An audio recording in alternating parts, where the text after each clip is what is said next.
Meski laju penularan varian Omikron dinilai 3 kali lebih cepat dari varian Delta, tingkat kesembuhan juga dinilai paling tinggi. Sehingga Kementerian Kesehatan menilai beban fasilitas kesehatan belum menunjukkan angka peningkatan yang signifikan dibanding varian Delta.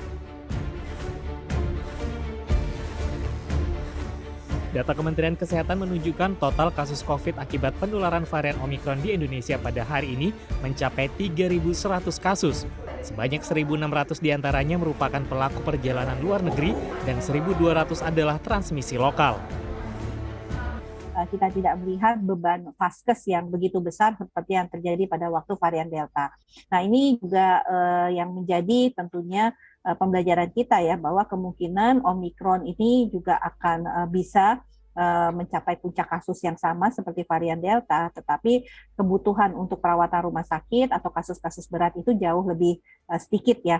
Tetapi tetap harus menjadi kewaspadaan kita karena jumlah orang yang sakit ini kan jauh lebih banyak daripada varian Delta. Nah, ini artinya harus kita pastikan kalau kemudian jumlah orang yang lebih banyak jatuh sakit, kemungkinan untuk membutuhkan perawatan itu tetap akan ada dan tetap mungkin jumlahnya akan banyak juga karena memang secara jumlah penambahan Omikron yang 3 kali lebih cepat membuat orang lebih cepat tertular ya. Artinya kalau Delta itu hanya 1.000, kalau Omikron mungkin menjadi 3.000 begitu ya. Belajar dari varian Delta tahun lalu, pemerintah melalui Kementerian Kesehatan telah menyiagakan fasilitas kesehatan di rumah sakit rujukan seluruh Indonesia, termasuk ketersediaan ruang isolasi dan tempat tidur pasien. Varian Omikron diperkirakan mencapai puncaknya pada akhir bulan Februari. Kenaikan pada bor atau keterisian tempat tidur juga mulai terlihat seiring dengan kenaikan kasus.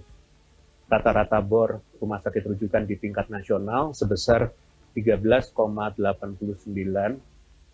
dengan DKI Jakarta sebagai penyumbang tertinggi, yaitu mencapai 52%, disusul Banten 22%, dan Jawa Barat 16%. Kabar baiknya, sebanyak 30 provinsi di Indonesia masih dapat mempertahankan bor di bawah 10%. Pemerintah mengantisipasi lonjakan pasien positif yang membutuhkan perawatan rumah sakit dengan meningkatkan jumlah tempat tidur untuk pasien COVID hingga mencapai total 10.996 tempat tidur di ruang isolasi dan ICU rujukan.